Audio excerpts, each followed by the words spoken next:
আপু এবং ভাইয়ারা, আমার গল্প যদি তোমাদের ভালো লাগে অবশ্যই চ্যানেলটা সাবস্ক্রাইব করে পাশে থেকো। গল্প মূল্য পর্ব ৮ লিখেছেন সাদিয়া সুলতানা মনি। তার মানে তুমি তোমার ব্যবসা ছাড়বে না? নীলা তৎক্ষণাৎ তার কথার উত্তর দেয় না, বরং একটু সময় নিয়ে রয়ে শয়ে বলতে চায় কিছু। কিন্তু তার আগে একটু পুরুষালী গম্ভীর গলা থেকে শোনা যায় বয়োবৃদ্ধের প্রশ্নের উত্তরটি। না, নীলা ছাড়বে না তার ব্যবসা। আমি চাই আমার বউ অন্যদের মতোই স্বাধীনতা পাক। অরিত্রের কথাটি শুনে কেবিনে উপস্থিত সকলেই তার দিকে ফিরে তাকায়। সকলেই যতটা না অবাক হয়েছে তার চেয়েও বহুগুণ বিস্মিত হয়েছে নীলা। কারণ অরিত্রই তো তাকে কাজটা সারার জন্য কত কিছু বলেছিল, এমনকি টাকার খোঁটাও শুনেছিল। সেই লোক আজ তার পক্ষ নিয়ে কথা বলছে, তাহলে তো অবাক হওয়ারই কথা। ছেলের কথা শুনে অরিত্রের মা থমথমে মুখে বলেন, আমরা কি ওকে স্বাধীনতা দিচ্ছি না? যদি ওকে ওর শখটা পূরণ করতে না দেওয়া হয় তাহলে তো আপাত দৃষ্টিতে তো তাই লাগবে মা। দেখো, আমাদের প্রত্যেকেরই কিছু শখ, একান্ত চাহিদা থাকে। সেগুলো সঠিক সময়ে পূরণ না করতে পারলে একসময় গিয়ে দীর্ঘশ্বাস আর আফসোস করা ছাড়া কিছুই করতে পারবো না। আমি চাই না আমার স্ত্রী সেই আফসোসটুকু করুক। এমনিতেই আমি তাকে আফসোস করার জন্য কম কারণ দেইনি। ভবিষ্যতে তার আমাকে বিয়ে করার আফসোসটাও দিতে চাচ্ছি না। তাই আমি চাই নীলা সংসারের পাশাপাশি ওর বিজনেসটাও চালিয়ে যাক। শেষোক্ত কথাটি অরিত্র নীলার অশ্রুসিক্ত চোখে চোখ রেখে বলে। নীলা অরিত্রের এই সাপোর্টটা পেয়ে অর্ধেক দুনিয়া হাসিল করার মতো সুখ অনুভব করতে লাগলো। পার্টনারের এই সাপোর্টটুকুই তো মেয়েদের বড় প্রাপ্তি, তাই নয় কি?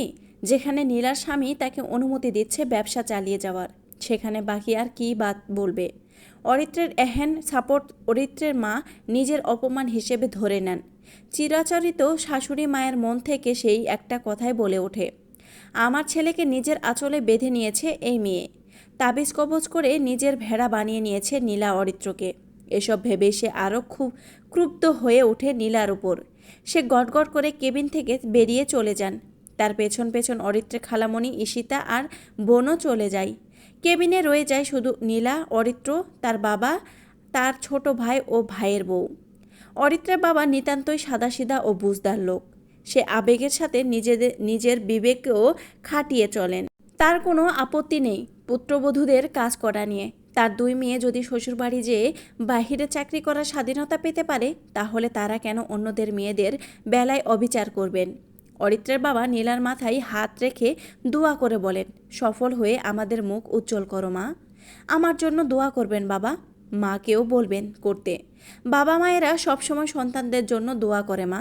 তোমার শাশুড়ির ছেলের অসুস্থতা দেখে আজ রেগে আছেন হয়তো, কিন্তু আমি তাকে বুঝাবো। তুমি মন খারাপ করে রেখো না মা তার কথাই। নীলা মাথা নাড়িয়ে সম্মতি দেয়। অরিত্রের ছোট ভাইও বাবার পেছন পেছন চলে আসে। কাকলি চলে যাওয়ার আগে নীলাকে বেস্ট অফ লাক বলে যায়। তারা সবাই চলে যেতেই কেবিনটা কিছুক্ষণ নিস্তব্ধতায় ছেয়ে থাকে। নীলা সেই আগের জায়গায় দাঁড়িয়ে থেকে নিজেকে ধাতস্থ হতে সময় দেয়। তারপর রয়ে শুয়ে বলে, তুমি শুয়ে রেস্ট করো অরিত্র, আমি একটু চোখ মুখে পানি দিয়ে আসি। কথাটা বলে নীলা কেবিনের লাগোয়া ওয়াশরুমে ঢুকে পড়ে ফ্রেশ হতে। অরিত্র সেদিকে কিছু সময় তাকিয়ে থাকে।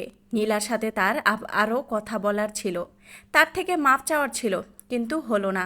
নীলা যে তার প্রতি কতটা অসন্তুষ্ট, কতটা হতাশ আর কিছুটা ধারণা আজ পেয়ে গিয়েছে। সে ভাবে পরে একসময় চেয়ে নিবে মাপ। অরিত্রকে 3 দিন হসপিটালে থাকতে হয়। তারপর তার স্বাস্থ্যের উন্নতি হওয়ায় তাকে হসপিটাল থেকে রিলিজ করে দেওয়া হয়।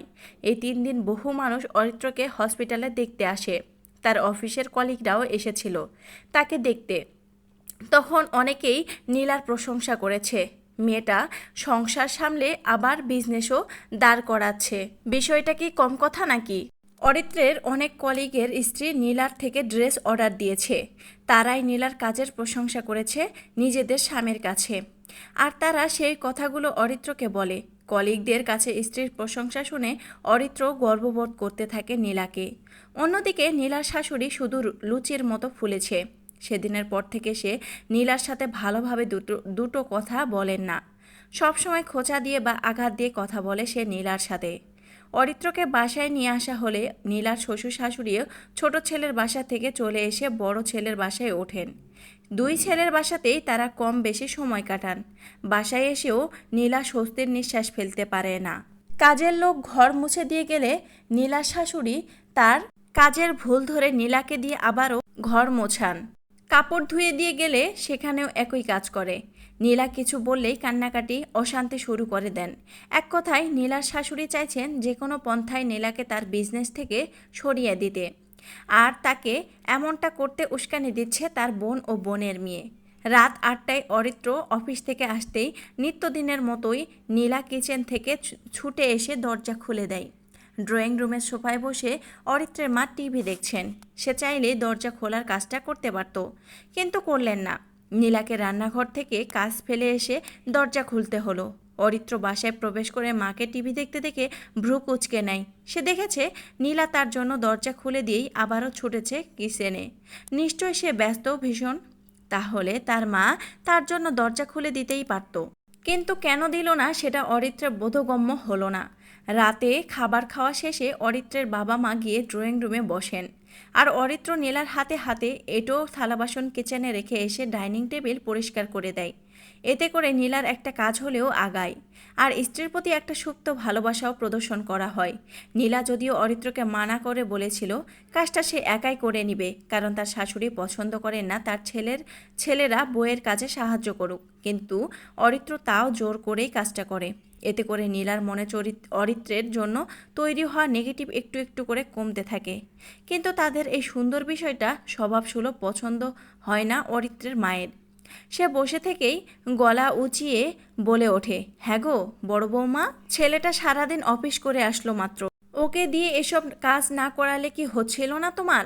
নীলার মন ও মেজাজ উভয়ই খারাপ হয়ে যায় শাশুড়ি মায়ের কথা শুনে।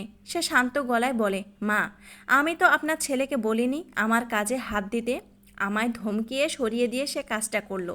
সাহায্য না করতে দিলে স্বামী ধমকায়, আবার সাহায্য করতে দিলে আপনি কথা শোনাচ্ছেন।